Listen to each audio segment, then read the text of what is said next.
Hey guys, welcome back. Here it is, day 2, Beermas, 2019. This is the 6th year of Beermas.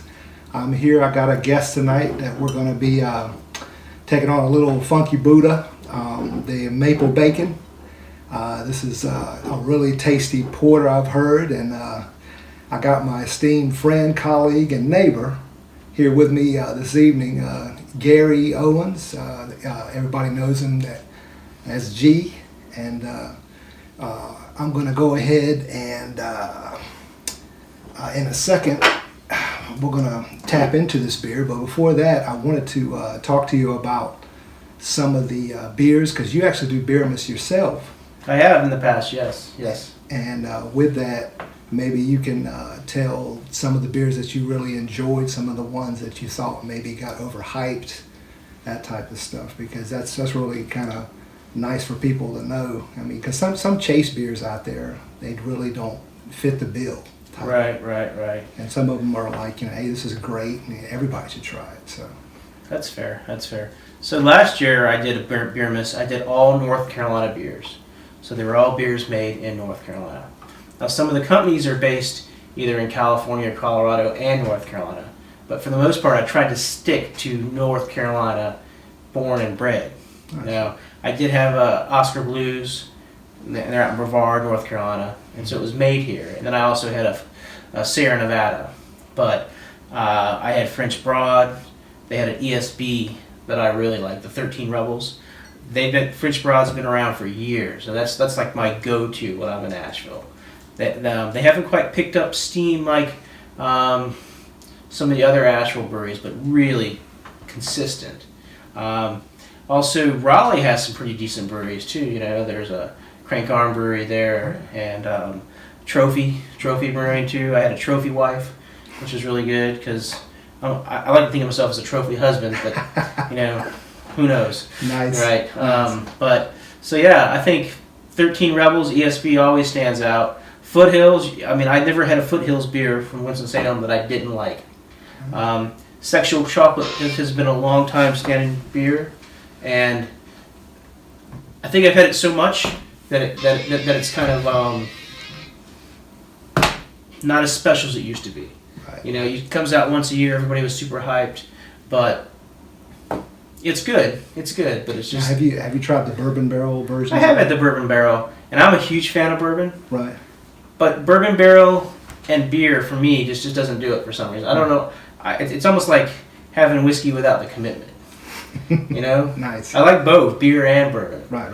But I don't know. Yeah. But so I enjoy it. I think it forces us out of our box. Last year I did a couple saisons and a wit beer. I'm not particularly fond of those, but I know Pony Source, which is local here in Durham. Mm-hmm. They started off with a lot of saisons, and their Scotch Ale is one of my favorite beers right now. The Pony Source. You can't go wrong with that. That's one of the things that it's really been a chore for me to find is a sour or something like that I can actually palate, because a lot of that stuff, it tastes like white wine where somebody dropped one of those warheads into it. Yeah, I know a lot of people like sours. We were down in Wilmington this fall, and we went to New Anthem Brewery, and they have some really good beers. They have a great IPA, but the place we were at, they were switching that whole brew pub to sours. I don't know if I'm just too old or what, but I just can't get on that bandwagon. Right. Well, I mean, and again, I've actually had people recommend certain sours, and I invested to actually find that one, because I used to think the same way when it comes to pumpkins, the pumpkin ales. Yeah. And I mean, a lot of that stuff, it tastes like they took potpourri in the actual, because there's so many spices in it, it's ridiculous. But I did find, I think last year, through Southern Season, their Warlock was pretty tolerable. I mean, I guess if you search hard enough, you can actually Sure. find I mean, we went out to Barrel Culture in RTP and had a sour. And don't get me wrong, sour, they're not bad. They're just, to me, they just don't taste like beer. Right. So I can't get past that. And so if I want a beer, it's like a cider. Right. Like, I work next to Cider Works, Bull City Cider Works. Mm-hmm. They have a few ciders that are really good, but it's not a beer. Right. It's not Beermas. Yeah, exactly. So I just have a hard time with sour. So. Right. And just I actually had a whole list of different beers that I've been able to get a hold of for this past year. Sometimes you kind of step out of the element and have like a Mad Elf or something like that, just for the heck of it. But it tastes like beer. I mean, it's still in that category. Exactly. Even like the wheat beers, the strong unfiltered wheat beers, still taste like beer. We made. I'm really getting into this. I guess this is the time of year. Stouts and porters. So I'm excited about this Funky Buddha stout. Right. Me and my Billy, our buddy, the Godfather, we have kind of a homebrew.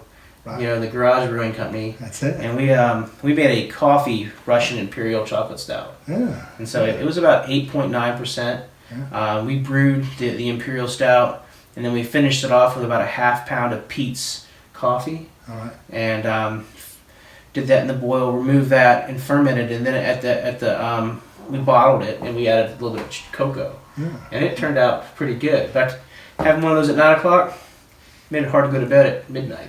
Now, you guys have brewed a lot of different ales, haven't you, out of there? Yeah, we just finished up bottling up a Scotch ale. Nice. And so we're back on that kick. I think we took a hiatus. Right. And I don't know, it's something about just sitting around, and it's not hard.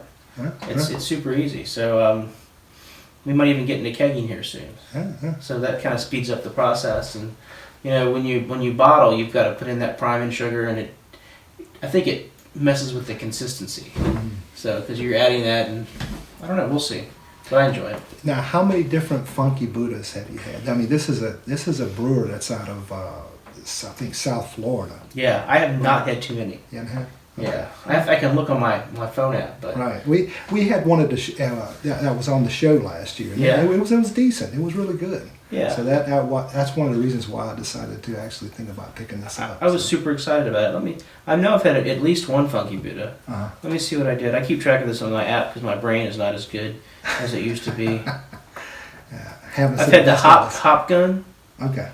And I've had the Hefeweizen. Okay. Actually, I've had a lot. The Last Snow. I've actually had this one a while back, and then I guess I've had 4. Yeah, there you go. So I was down in Florida for went on a Disney cruise, and on the cruise ship they had a couple Funky Buddha beers. Mm-hmm. Yeah, I've been meaning to tell you too. One of the things that was really huge from a personal note that I was glad I was able to do, because it seemed just like yesterday that your son Jacob was mowing my grass and doing an excellent job, and now he's about ready for college and all this type of stuff. But it was an actual glad moment for me to be able to donate my time and go out there to help him with this Eagle project. So he's finishing that up, and honestly I feel like almost dedicating this beer because the whole thing about it, which is really interesting, is that a lot of people, I guess, they see an Eagle Scout, but they don't see. A lot of times they don't think about the dad behind them that actually was there to make sure that they made the right decisions to go along the way to get that too. So Well, I appreciate that. That's a huge accomplishment, and it was fun for me. Actually, that Imperial Stout that I told you about, me and Billy, his son's an Eagle Scout too. Yeah. We actually named it the Two Jakes Russian Imperial Stout. Nice. The Two Jakes Eagle, actually. Nice. Because that's a huge accomplishment. Yeah. So anyway, let's see. It was great to have you help us out. Yeah. Let's see. I'll go ahead and do the honors for you, my man.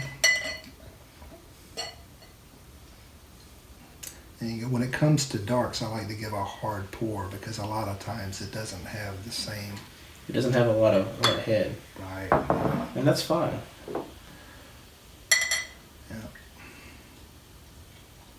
The way it was pouring, it seems like this is a little bit looser than a lot of the. This is a porter.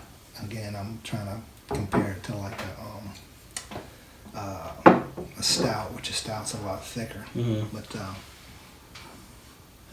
it's kind of good. You can smell the maple. Yeah, you could definitely smell the maple. And I got the chocolate.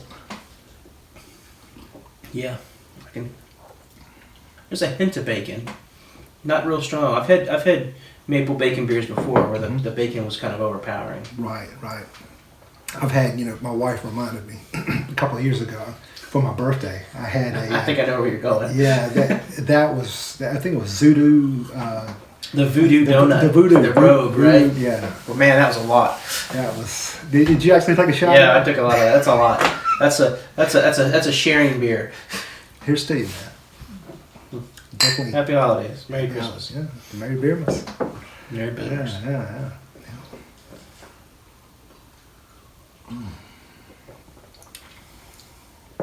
This has got good characteristics to it. It's a good blend. A lot of times with the dark, I'm not sure if this is going to be the case with this though. A lot of times with the dark, I like to let it room temperature almost, because sometimes it when you have it real cold, it can be hiding some of its notes.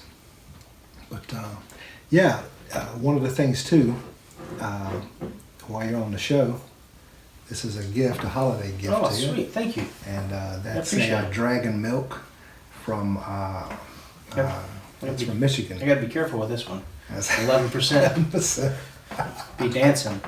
Yeah. Nobody wants to see that. Well, thank you. Yeah. That's nice. Thank you. Well, this is pretty much it. It's even got a little floater action in there. You know, sometimes it's like that though.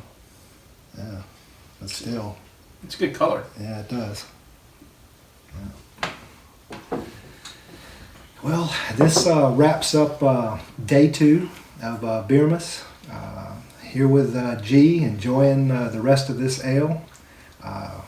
Good night, and have a Merry Beermas. Merry Beermas.